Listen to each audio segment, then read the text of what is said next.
سزا اور سزا کا فیصلہ جنت اور جہنم کی صورت میدان محشر کے روز سنانا ہے، لیکن کیا آپ جانتے ہیں کہ کچھ گناہ دنیا کے اندر ایسے بھی ہیں جن کی سزا کے لیے میدان محشر تک انسانوں کو انتظار نہیں کرنا پڑے گا، بلکہ اس کی سزا اس انسان کو قبر کے اندر ہی ملنا شروع ہو جائے گی، جن کا ذکر قرآن کریم کے اندر تو نہیں لیکن احادیث مبارکہ کے اندر ملتا ہے۔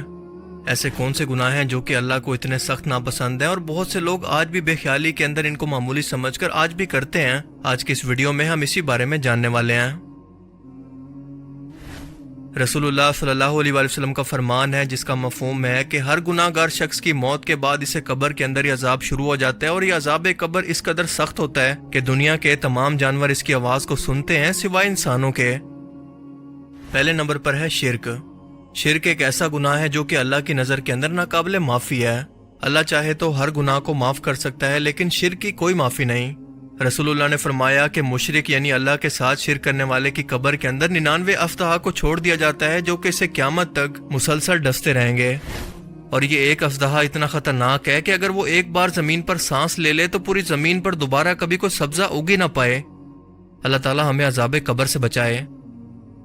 ایک بار رسول اللہ صلی اللہ علیہ وآلہ وسلم سورج غروب ہونے کے بعد اپنے صحابہ کے ساتھ ایک جگہ سے گزرے اور کچھ خوفناک قسم کی آوازوں کو سنا۔ آپ نے فرمایا کہ یہودیوں کو ان کی قبروں کے اندر عذاب دیا جا رہا ہے۔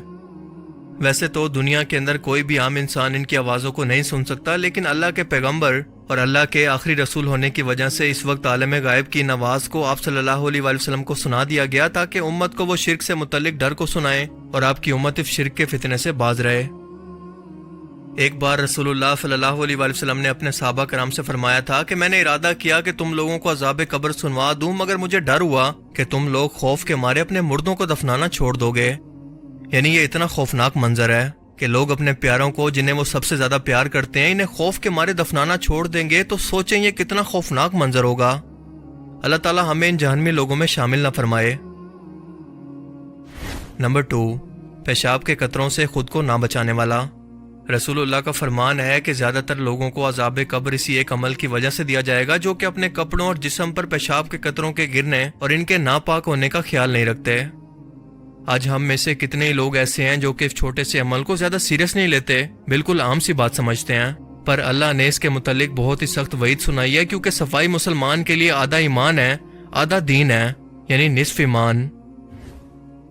نمبر 3، نمازوں کو ترک کرنے والا۔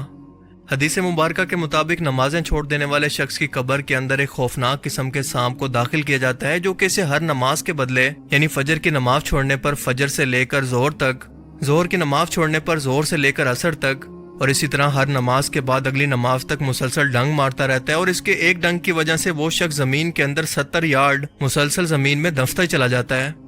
1 یارڈ کا مطلب ہے 3 فیٹ۔ نمبر 4، بیک بائٹنگ یعنی پیٹھ پیچھے چغلیاں کرنے والا۔ رسول پاک صلی اللہ علیہ وآلہ وسلم ایک بار 2 قبروں کے پاس سے گزرے اور فرمایا کہ ان میں سے ایک کو پیشاب کے قطروں پر احتیاط نہ کرنے کی وجہ سے عذاب دیا جا رہا ہے، اور دوسرے کو پیٹھ پیچھے چغلیاں کرنے یا بیک بائٹنگ کرنے کی وجہ سے۔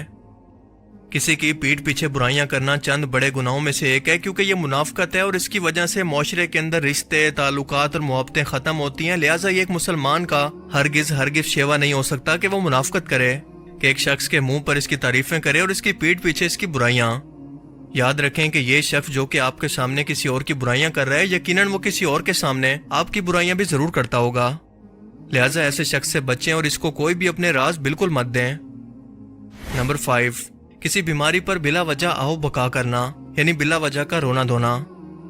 اللہ پاک فرماتا ہے کہ اگر میں کسی شخص کو دنیا کے اندر کوئی تکلیف پہنچاؤں تو اس کے بدلے میں اس کے گناہوں کو معاف کر دیتا ہوں، اس تکلیف کے بدلے میں اسے آخرت کے اندر پورا بدلہ دیا جائے گا، مگر اپنی بیماری کی وجہ سے تکلیف پر بلا وجہ کی آؤ بکا کرنا، رونا دھونا، شور شرابہ یا شکایتیں کرنا اللہ کو سخت ناپسند ہے۔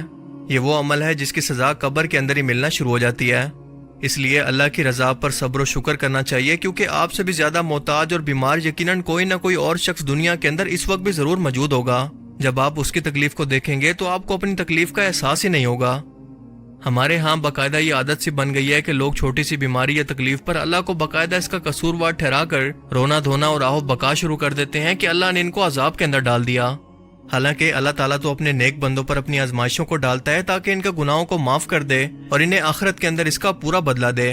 تو کیا اس آزمائش پر شکر کرنا چاہیے یا پھر اللہ تعالیٰ سے شکایت؟ اللہ تعالیٰ سے دعا ہے کہ وہ ہمیں ایسے لوگوں کے اندر شامل نہ فرمائے اور ہمیں عذاب قبر سے بچائے۔ آمین۔